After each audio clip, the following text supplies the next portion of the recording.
cymbals in general get pigeonholed. All your cymbals need to be one brand, or all your cymbals need to be a certain weight. Everybody's so obsessed with the gram weight or something like that, or what alloy it's made out of.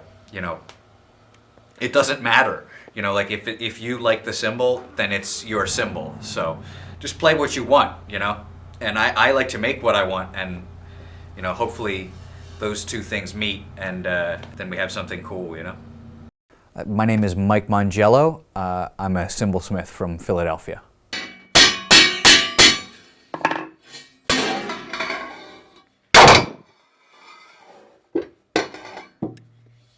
I'm a gear junkie in that I like having all different kinds of gear, and so I never really settled on one sound. And so I was always like play something for a little while, trade it in, get a new thing, and that sort of cycle of gear. So I started researching and finding out about handmade cymbals, and then that led me to find out about these people who were making cymbals independently, and I wanted them to do it for me. I wanted to own them, and then the more I researched about it, the more I became interested in doing it myself. It's very loud.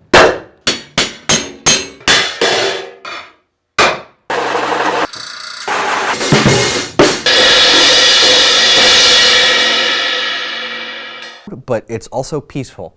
I worked in restaurants and bars forever, and I played in bands, so it's like I'm just used to having a lot of people around, and everybody's loud, and there's always music playing. So it's a nice solitary endeavor.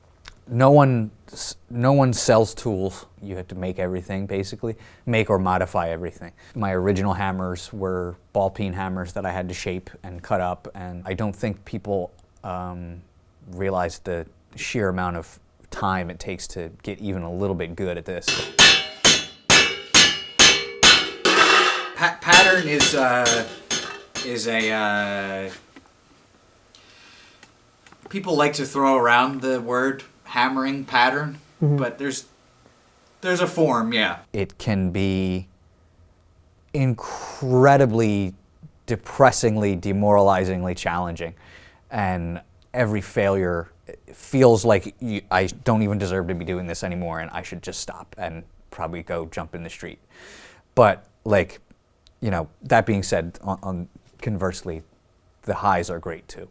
It's a great feeling to have something that you put your energy into make a difference for someone who's putting their energy into what they're doing. I'm emoting into this piece of metal, and then you're emoting into it to create something, and that's awesome for me. What kind of cymbal are you making right now? That's a very good question.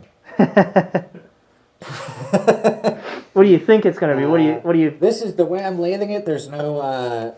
Like with a crash cymbal, you would taper the cymbal from the middle, from the edge. There's the craft of it. There's the utilitarian craft where I need to shape the cymbal and turn it into an instrument from a piece of metal.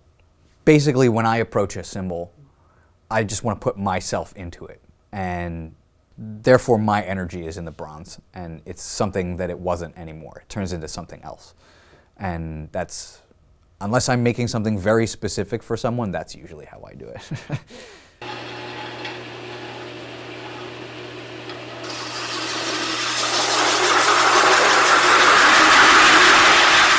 You get the people who are just interested in what I do.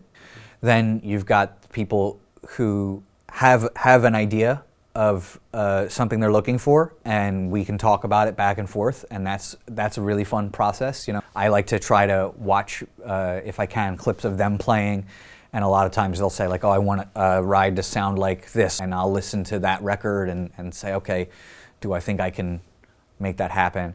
And then you get the people that are a little bit more out there. I want the cymbal to sound like angels, and it needs to sound like a redwood forest and smell like cupcakes, and it's difficult to do. You can usually talk them through that.